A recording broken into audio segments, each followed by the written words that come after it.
Hello friends, आज का हमारा टॉपिक है बहुपद। इसमें क्या क्या पढ़ना है, इसकी सामान्य जानकारी पढ़नी है। इसमें शेषफल प्रमेय पढ़नी है, द्विघात समीकरण पढ़ना है और दो चरों वाले रैखिक समीकरण पढ़ना है। जिसमें से इंपॉर्टेंट टॉपिक है शेषफल प्रमेय और दो चरों वाले रैखिक समीकरण। इसमें से क्वेश्चन ज़्यादा पूछे जाते हैं दोनों टॉपिक्स में से। फिर नेक्स्ट देखते हैं चर क्या होता है। जिसका मान परिवर्तित होता है वो चर होता है। जैसे एक्स वाई, किसी भी द्विघात समीकरण में अपन एक्स और वाई जेड इनमें होता है तो उनकी वैल्यू निकालते हैं तो उनकी वैल्यू अलग अलग आती है, मतलब परिवर्तित होती है, तो वो होता है चर। और एक होता है अचर पद।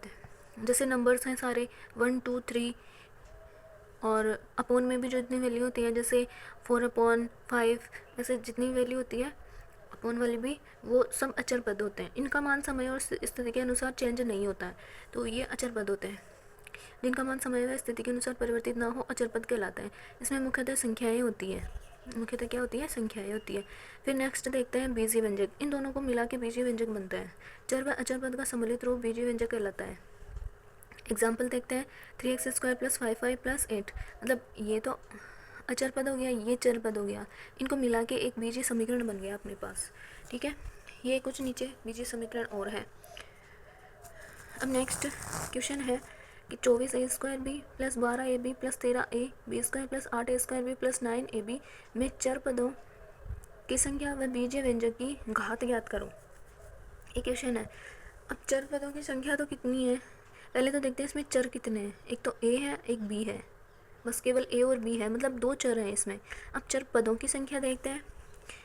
अब देखो ये थोड़ा सा सोल्व होगा आगे। मतलब a² भी यहाँ है और a² भी यहाँ भी है, तो 24 और 8 32a² हो गया, a² भी हो गया। और फिर है ab, 12ab है रहा, 9ab है रहा, 21ab हो गया।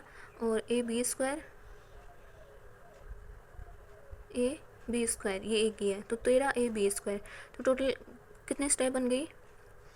इसको और इसको एक जगह किया, इसकी एक स्टेप बन गई, इसको एक जगह किया, इसकी एक बन गई और इसकी एक बन गई, मतलब 3 स्टेप बन गई, 3 पद बन गए। तो चर पदों की संख्या कितनी हो गई? 3 हो जाएगी। जैसे नीचे देखो पदों की संख्या ये रही, तो 32a² भी, 21ab और 13ab²। एक पद, दो पद, 3 पद हो गए, तो पदों की संख्या 3 हो गई। और चरों की संख्या कितनी हुई थी? 2। अब देखते हैं अधिकतम घात। अब देखेंगे एक पद में अधिकतम कितनी घात है। a², b कितना है? 1, तो 2 और 1 3, 3 घात हो गई। इससे अधिक भी और घात है क्या इसमें? देखते हैं, चेक करते हैं। इसमें 2 है, इसमें 3 है, इसमें 3 है, इसमें भी 2 है, तो अधिकतम कितनी घात है? 3, तो वो ही इससे पूरे व्यंजक की घात हो जाएगी। नेक्स्ट है एक क्वेश्चन और है 9x³ y² - 17x² y³ + 5x³ y² + 6x² y³ + 13xy - 8x² y³। अब इसको थोड़ा सा सोल्व कर लेते हैं। जो एक जगह हो रहा है उसको एक जगह कर दो। जैसे x³ y² और x³ y² ये एक जगह होएगा, और x² y³ x² y³ ये एक जगह हो जाएगा, एंड x² y³ एक स्टेप ये है, इसमें आ जाएगी। फिर है एक टर्म xy की, मतलब 3 पद हो जाएंगे इसमें। एक तो हो जाएगा x³ y² का, ये दोनों मिलके एक जगह हो जाएंगे, 14x³ y² हो जाएगा। फिर x² y³, 1 2, नहीं ये नहीं, ये इसमें काउंट हो गया, एक ये, ठीक है। माइनस के 19 x² y³ हो गया और प्लस 13xy। ये कितने पद हो गए? 3 पद हो गए। और चरों की संख्या कितनी हो गई? x और y, 2 चर। और कितने चर पद कितने हो गए? 3। और घात कितनी हो गई अधिकतम? 3 और 2 5, यहाँ भी 5, यहाँ भी 5, मतलब अधिकतम घात 3 है इसमें, नहीं 5 है इसमें अधिकतम घात।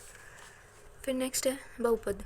चर व अचर पद का सम्मिलित रूप बहुपद कहलाता है, किंतु बहुपद में चर पद की घात सदैव एक पूर्ण संख्या ही होती है, वो ही बहुपद कहलाता है। यदि उसमें 1 में आ जाए या फिर रूट में आ जाए तो फिर वो बहुपद नहीं कहलाएगा। उसकी घात सदैव पूर्ण होनी चाहिए, पूर्ण संख्या होनी चाहिए।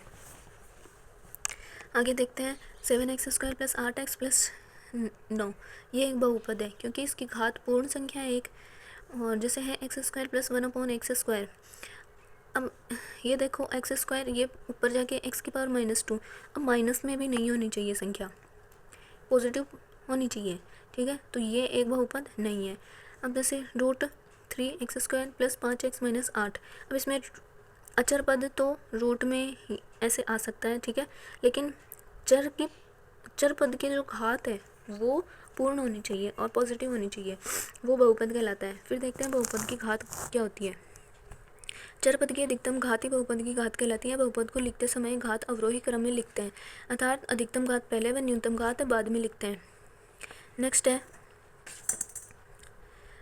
3x⁵ plus 7x⁵ plus 2x minus 8। अब सबसे पहले अधिकतम घात लिखी, फिर उससे कम, फिर उससे कम, इस तरह से घटते हुए क्रम में लिखते हैं, इसको बहुपद को लिखा जाता है। ये कुछ एग्जाम्पल्स और हैं।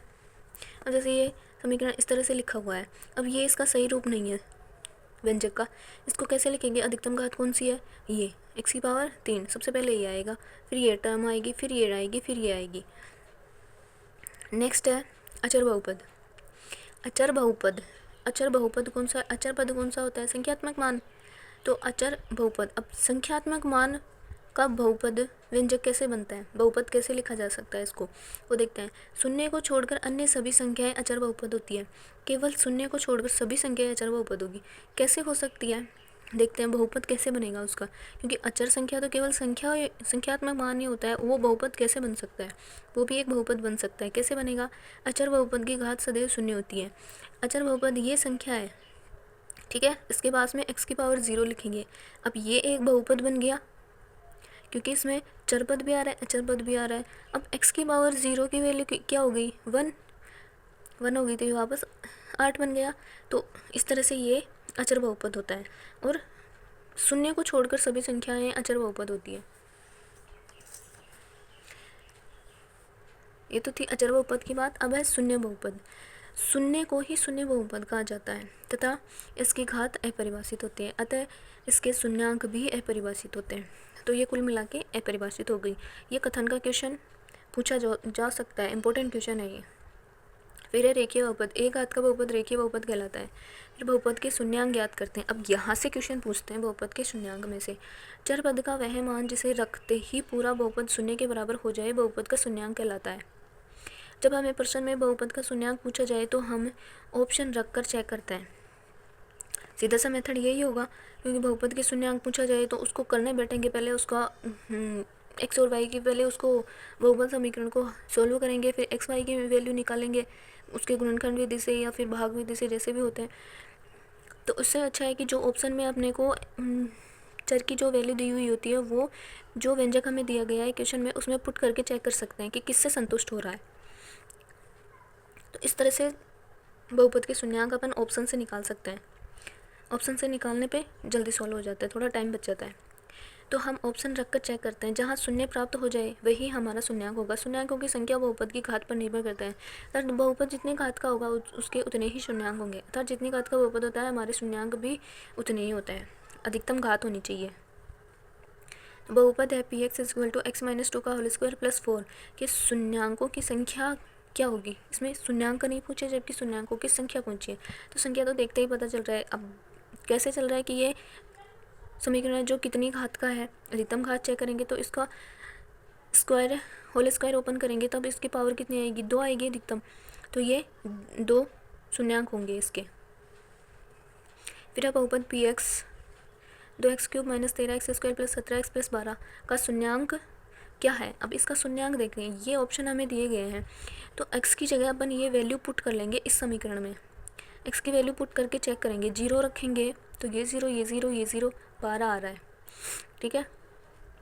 तो 12 आ रहा है, मतलब ये संतुष्ट नहीं हो रहा ये समीकरण, ठीक है। तो ये तो नहीं होगा। -1/2 रखेंगे तो समीकरण की वैल्यू 0 बन रही है, तो यही हमारा हल हो जाएगा। समीकरण की वैल्यू 0 बननी चाहिए, समीकरण संतुष्ट होना चाहिए ये, ठीक है।